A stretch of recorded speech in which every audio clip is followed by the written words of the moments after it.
Un ucraniano vio a rusos corriendo entre escombros. Él posicionó el rifle, el dedo estaba en el gatillo, listo para acertar a cada uno. Ese soldado llevaba luchando contra los rusos en esa dirección desde hacía pocos meses.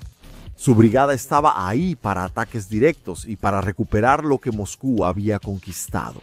Entre sus enemigos había un batallón formado por fanáticos del fútbol. Ellos eran aún más que eso. Había soldados experimentados, entre ellos que lucharon en la guerra de Chechenia. Había pilotos de drones entrenados y también francotiradores. También existían algunos, entre ellos, con ideologías criminales que transformaron parte de la fama como guerreros en infamia.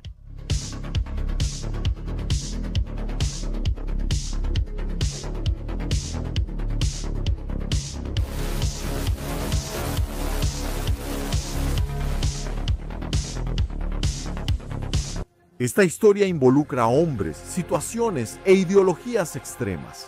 Existen imágenes y fotos de individuos asociados con organizaciones o corrientes de pensamiento que siguen el nazismo o similares. Recuerda los crímenes cometidos por los nazis. Recuerda lo que pensaban y cómo trataban a ciertos individuos. Nunca olvides esto ante la historia que tienes por delante. Pero también ten en mente que aquí se mostrarán individuos o pequeños grupos. No seas tan ingenuo como para generalizar y convertir instantáneamente a toda una población en nazis, criminales o supremacistas. Ellos estuvieron ahí desde que comenzaron los conflictos armados en Ucrania en 2014, pero solo más tarde recibieron el nombre de Española y después de la 88ª Brigada Española, Vladislav Potupiev. Habría muchas historias que contar sobre ese batallón formado por individuos diversos, algunos de los cuales con ideologías cuando menos cuestionables, por no decir peor. En ese momento, sin embargo, hay una diversidad incuestionable de valores e individuos dentro del batallón, evoqueando la locura de los fanáticos del fútbol y canalizando su energía hacia la guerra. La identificación de la Española con los equipos de fútbol sin duda comenzó con Stanislav Orlov, un fanático del CSKA. En 1995, él se convirtió en parte de los Red Blue Warriors, uno de los grupos de aficionados más antiguos del equipo que Orlov dominaba. 4 años después, los campos de fútbol salieron de su vista para que se enfocara únicamente en los campos de batalla de Chechenia. Era 1999 y él estaba en una de las grandes guerras que Rusia enfrentaba después de la disolución de la Unión Soviética. En agosto de 1999, extremistas islámicos invadieron la región de Dagestán, en Rusia. Poco después, en septiembre, una serie de explosiones en edificios residenciales sacudió ciudades rusas, dejando más de 300 muertos. Las autoridades rusas inmediatamente acusaron a grupos chechenos por los atentados, aunque ningún líder o comandante guerrillero asumió la autoría. Muchos cuestionaron el hecho, afirmando que era una operación de falsa bandera, algunos diciendo que fue planeado por la propia Rusia. ¿O qué extremistas islámicos, sin conexión con Chechenia, fueron quienes lo hicieron? En los primeros enfrentamientos, las fuerzas militares rusas, junto con las milicias chechenas aliadas, se enfrentaron a los separatistas en batallas directas. El poderoso ejército enviado por Moscú ya había sido obligado a una tregua 3 años antes. Después de reorganizarse y conseguir apoyo entre los traidores chechenos, los rusos regresaron. Entre esos refuerzos estaba Stanislav Yonov, entonces en la 106ª División Aerotransportada. No fue fácil para los rusos. En muchos momentos, sus BMP se acercaron, intentando atacar a las tropas, pero fueron detenidos por disparos sucesivos de lanzacohetes antitanque. La tripulación y los soldados se vieron obligados a rendirse. Los chechenos planeaban llevárselos, pero uno de los soldados de Moscú que estaba escondido decidió disparar. En medio de la tormenta de humo, el ruso terminó muerto. Aún así, los T-72 rodaron sobre el suelo de Chechenia por donde pasaron los rusos. Hubo ruinas. La capital, Grozny, fue transformada en un símbolo de muerte.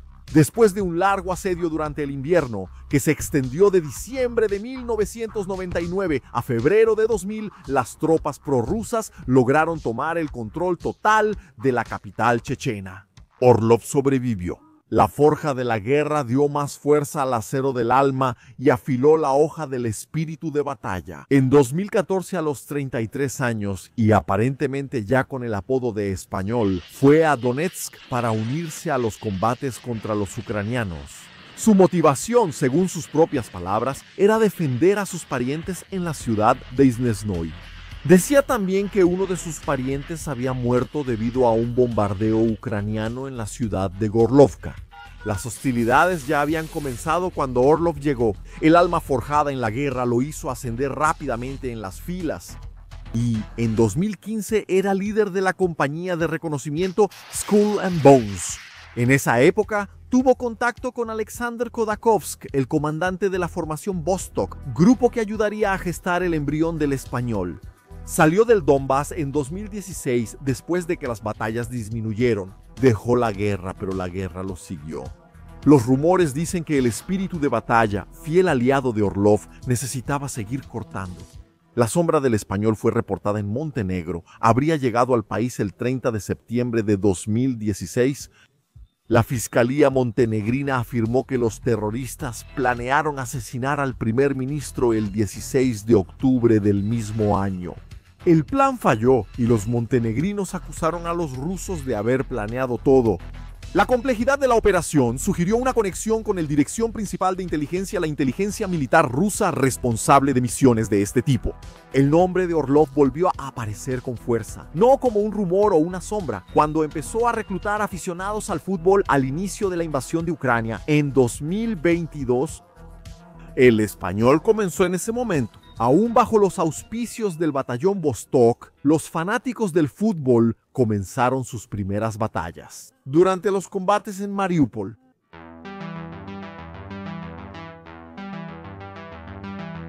los rusos marcharon contra Mariupol al inicio de la guerra. El cerco ya estaba formado el 24 de febrero de 2022. Los tanques rusos abrieron fuego contra las tropas ucranianas que defendían la ciudad. Los disparos rompieron la estructura de Mariupol. Ahí, en ese inicio de la guerra, Rusia empezó a mostrar su poder de transformar ciudades en ruinas. Los ucranianos se defendieron. Sus vehículos blindados encontraron una. Los disparos chocaron contra el blindaje ruso.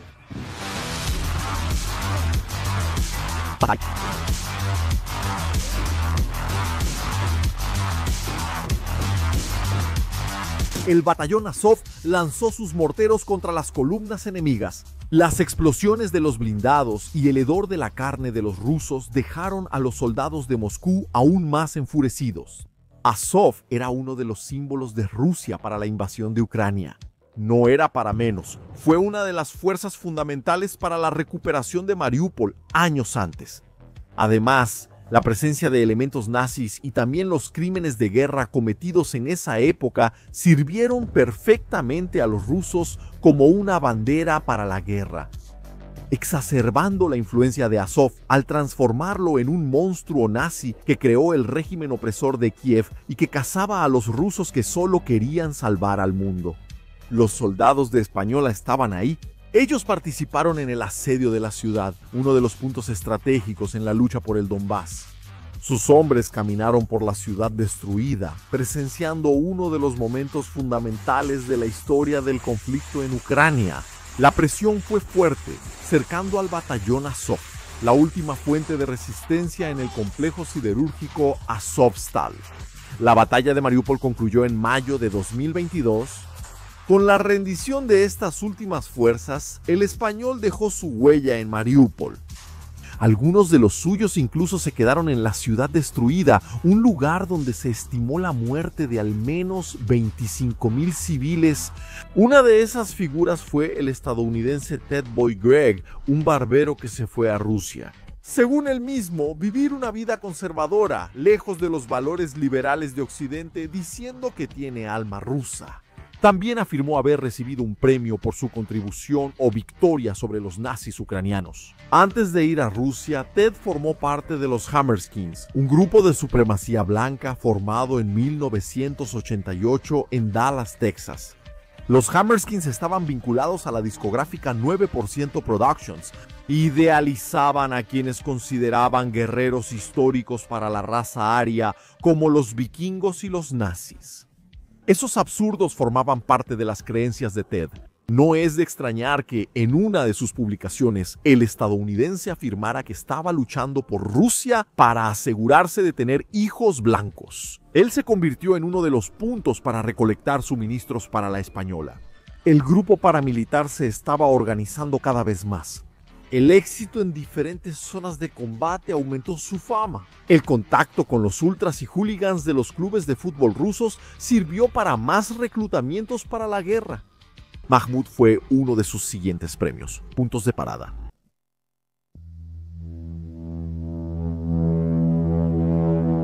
Uno de los primeros registros del español en Mahmoud proviene de una misión de reconocimiento en agosto de 2023, en los primeros días de desplazamiento hacia las cercanías de Mahmoud.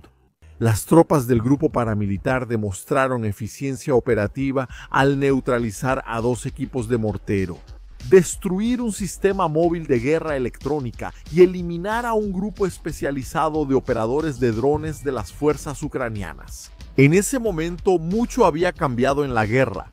Mahmoud cayó meses antes, pero las batallas en la región seguían siendo intensas. Los rusos pretendían avanzar hasta Chasiviar al oeste. El español fue en parte un reconocimiento. Entre los líderes de ese proceso estaba Alexei Grishanov, cuyo nombre en clave era escriturario. Tenía 38 años cuando estaba comandando el pelotón de drones en 2023. Sus drones detectaron el avance de los ucranianos. Dejaron que los enemigos se acercaran lo suficiente. La artillería ya estaba avisada. En el momento justo hizo que los proyectiles volaran. Las explosiones causaron bajas graves al escuadrón de Kiev. Los drones de la Española operaron sin parar cerca de Mahmoud, especialmente en la dirección del ferrocarril que llevaba a la ciudad. La vigilancia detectó a los ucranianos moviéndose día y noche. El ajuste de la artillería a partir de las lentes espía en los cielos de Mahmoud hizo la vida imposible a los soldados de Kiev. Tenían que correr entre las explosiones. El pánico y el olor a pólvora quedaron impregnados en los ucranianos, acosados por la artillería rusa durante toda la noche. Los transportes trataron de ayudar, pero las bombas interceptaron el vehículo rápidamente. Con una esperanza menos para escapar, los soldados tuvieron que refugiarse de nuevo en agujeros hasta que la tormenta de fuego se detuviera. Los drones marcaron bien la zona del ferrocarril. Los vuelos de Española transmitían la información a las tropas rusas muy rápidamente. Eso emocionó mucho a los soldados aficionados. En ese momento, el batallón estaba muy organizado. Se habían convertido en una compañía militar privada a principios del año. Ahora, a finales de 2023, la unidad española actuó como una fuerza de reconocimiento especializada, reuniendo varios elementos esenciales para operaciones tácticas: exploradores, francotiradores, médicos de campo, especialistas en comunicaciones, tropas de asalto, operadores de drones y equipos de guerra electrónica. Organizada de manera estratégica, la Española se dividía en 3 grupos distintos. El primero estaba formado por veteranos con amplia experiencia en combate, muchos de ellos provenientes de la reconocida compañía de reconocimiento Skull and Bones, que constituían el núcleo operativo de la unidad. El segundo grupo comprendía combatientes sin experiencia previa, que funcionaban como fuerza de reserva y estaban en constante entrenamiento para volverse operativos. Por último, la unidad mantenía una sección dedicada al soporte logístico, incluyendo el abastecimiento de recursos y la obtención de fondos necesarios para mantener las operaciones en marcha. Esa estructura le permitía a la española operar con eficiencia tanto en misiones de reconocimiento y combate como en el aspecto logístico humanitario, garantizando su autonomía y capacidad operativa en diversos escenarios de conflicto. Cuando un nuevo enemigo apareció cerca de Bakhmut, los caninos de la española se llenaron de saliva. Las mandíbulas se alistaron para atrapar nuevos objetivos.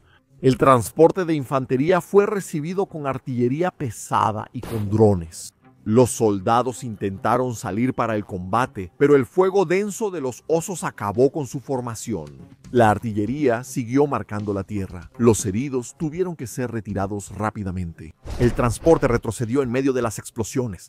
Había gente importante en la española esperando este tipo de combate cerca de Bakhmut. Uno era Pavel Alexandrovich Apalkov, alias Joker, de Kursk, subcomandante del pelotón de francotiradores.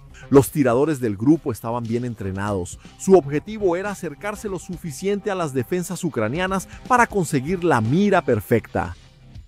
Por más que los rifles modernos pudieran hacer disparos desde cientos de metros, seguía siendo una tarea peligrosa. Pavel estaba en el frente bajo el riesgo de ser alcanzado por drones o por artillería mientras estuviera en posición. Otra figura importante en la región era Vyacheslav Sibotin, jefe de inteligencia de la española. Él se puso particularmente feliz cuando supo que los ucranianos enviaron la tercera brigada de asalto para luchar en las cercanías de Bakhmut. Esa era una de las tropas del interior, el antiguo batallón Azov, ahora incorporado a las Fuerzas Armadas ucranianas. Él había prometido recolectar orejas de esos soldados para llevarlas a casa. Las tropas de la tercera brigada desembarcaron cerca de las trincheras. La artillería rusa y los drones kamikazes de Español estaban sobre ellos tan pronto como salieron del vehículo. El desplazamiento tenía que ser rápido para que ni el vehículo ni los soldados se convirtieran en un blanco fácil. Saltaron dentro de los primeros agujeros que vieron. Vieron de cerca la muerte aterrizar en forma de fuego y humo frente a ellos.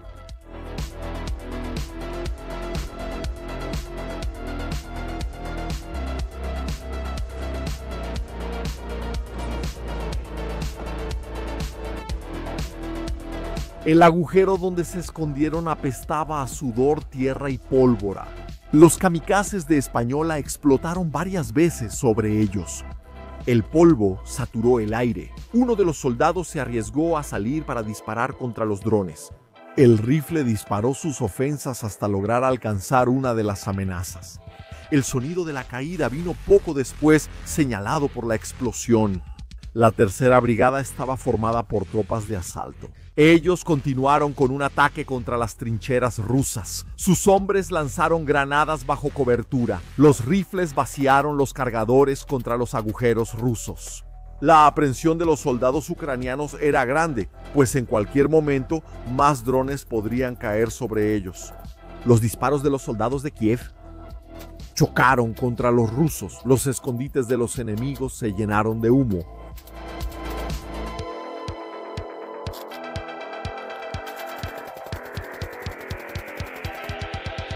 Cada pausa era momento de atender a los heridos que sufrieron en el difícil ataque.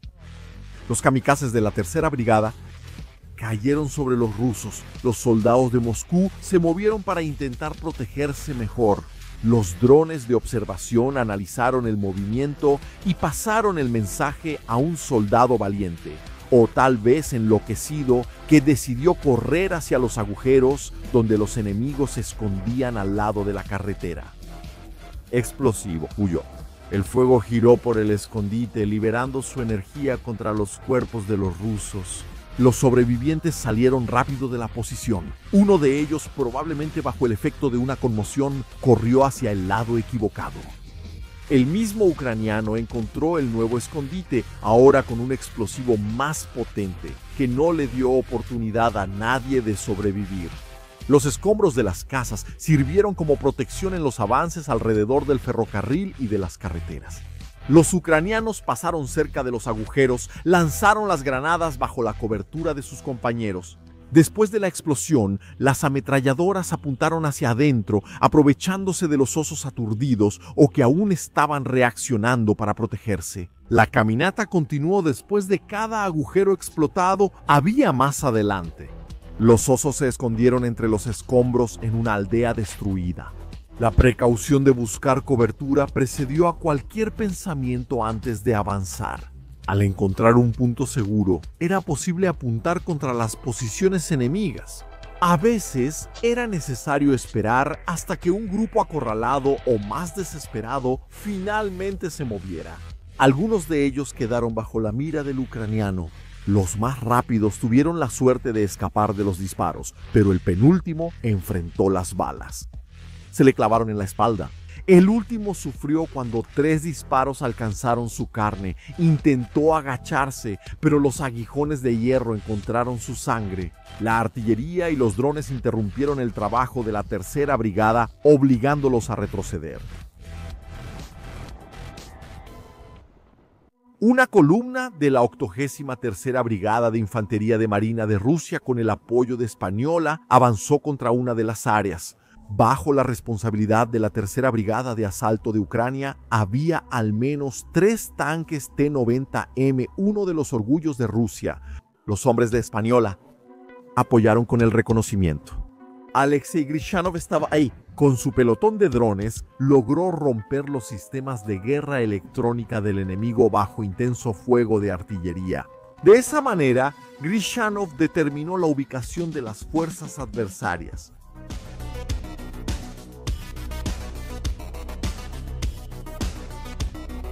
Pero los ucranianos estaban bien preparados. Sus drones estaban descendiendo sobre los T-90 y los transportes de infantería. Después de que comenzaron las explosiones, los tanques fueron poco eficientes para ayudar durante el ataque. Algunos todavía intentaron retroceder bajo la intensa persecución de los kamikazes. Había muchos drones de la Tercera Brigada en el aire. Rompieron el blindaje de los vehículos rusos hasta detener la columna. Tanques ucranianos abrieron fuego contra los adversarios. El fuego ruso cayó frente a ellos.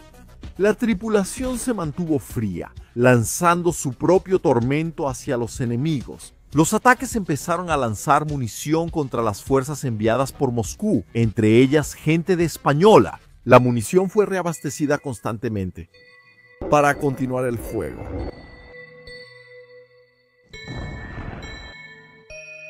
Incluso cuando las explosiones cayeron frente al tanque, su enfoque seguía siendo el objetivo allá adelante, donde el humo y los gritos provenientes de sus ataques aumentaron. El tanque no cedió ante las amenazas rusas. Cohetes cayeron frente a ellos. Los drones estallaron en su blindaje. Los rusos sufrieron con los impactos de los disparos ucranianos. Algunos proyectiles llegaron exactamente en medio de las formaciones, donde los soldados intentaron esconderse. Fue un día desastroso para los rusos. 3 tanques T-90M y 2 vehículos blindados de combate de Moscú fueron destruidos. Al menos 40 soldados murieron y otros 25 resultaron heridos. Entre los muertos estaba Alexei Grishanov, el comandante del pelotón de drones de la Española. La Tercera Brigada de Asalto fue muy eficiente en su misión cerca de Bakhmut. En ese momento, avanzó intensamente sobre los rusos antes de ser trasladada de la región para misiones especiales de asalto en otras partes del frente. El Española reconoció las fuertes bajas y la pérdida de su comandante de pelotón en sus redes sociales. Pero, al contrario de los rumores, el batallón no estaba acabado.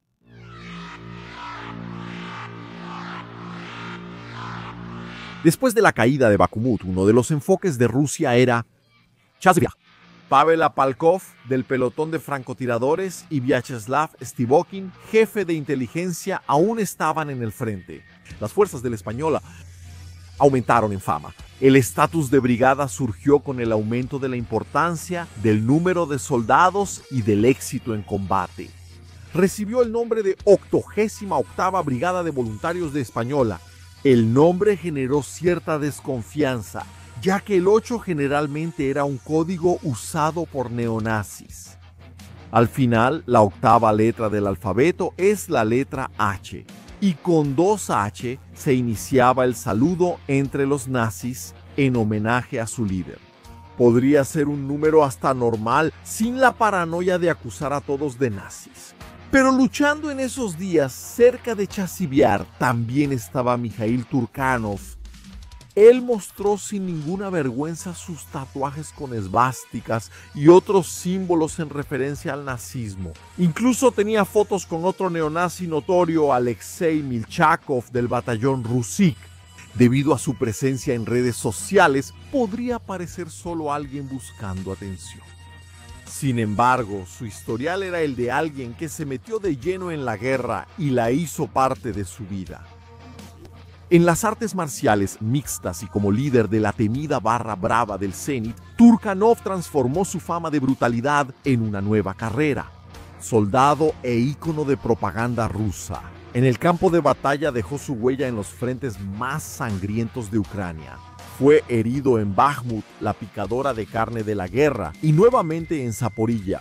Sus acciones le valieron algunas de las más altas condecoraciones de los militares rusos, con apariciones frecuentes en la televisión estatal y perfiles elogiosos en la prensa. Él ayudó a popularizar a la española. Las fuerzas de la Brigada Voluntaria 88 colocaron artillería para actuar contra los ucranianos. Apoyaron a las diversas fuerzas regulares de Rusia en su empresa contra Chasiviar. Con los drones, francotiradores y explosiones, Mikhail Turkov tenía su batallón de motos actuando en esa dirección contra los ucranianos. Solo aumentó con la presencia de la española. Los rusos enviaron cada vez más tropas contra uno de sus objetivos estratégicos. La artillería era muy constante, la munición parecía infinita. Cada llegada contra las trincheras era filmada por los drones de la española. Relatando su éxito en las redes sociales, Pavel y sus francotiradores montaron sus bases. Las miras buscaron a los ucranianos en las trincheras. Esperaron a que un soldado se distrajera o a que alguien pasara por los lugares donde sus rifles acechaban. El impacto de un rifle Orsis T5000 calibre 12.7 en un cuerpo humano era devastador. Dada la potencia y energía de una munición diseñada para rifles antimaterial y ametralladoras pesadas, el proyectil de 50 gramos transfirió más de 15.000 julios de energía, creando una onda de choque que destrozó tejidos y expandió la herida. De una entrada de 3 centímetros a más de 20 centímetros, los rusos tenían confianza en sus avances. Se desplazaron entre las ruinas, apresurando su conquista en dirección a Chasiviar. La resistencia ucraniana no facilitó el trabajo de los soldados enemigos. Los ucranianos sabían responder muerte con muerte. La 24ª Brigada Mecanizada trabajó para detener a los escuadrones que avanzaban constantemente. Tenían drones operando por toda la ciudad. Aunque los canales rusos ya prácticamente consideraban que Chasiviar había sido tomada en 2024, el hecho es que no faltaban soldados de Moscú muriendo por decenas para concretar esa información.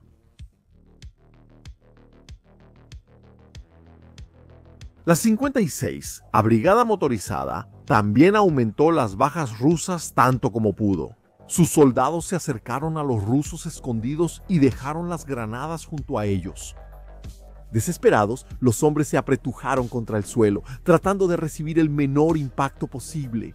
Fueron muchos los golpes que recibieron los rusos. Las victorias rusas nunca llegaban con facilidad, o la ligereza que eran propagandeadas. La española también tuvo sus bajas y no dudó en esconderlas. Pavel Apalkov, líder del pelotón de francotiradores, murió durante esos ataques contra Chasiviar. El grupo lamentó la pérdida de alguien tan bien entrenado, pero todavía había otros en combate. El español estaba actuando. Su historia no había terminado, ni siquiera el historial de acusaciones de involucramiento con ideologías como el nazismo.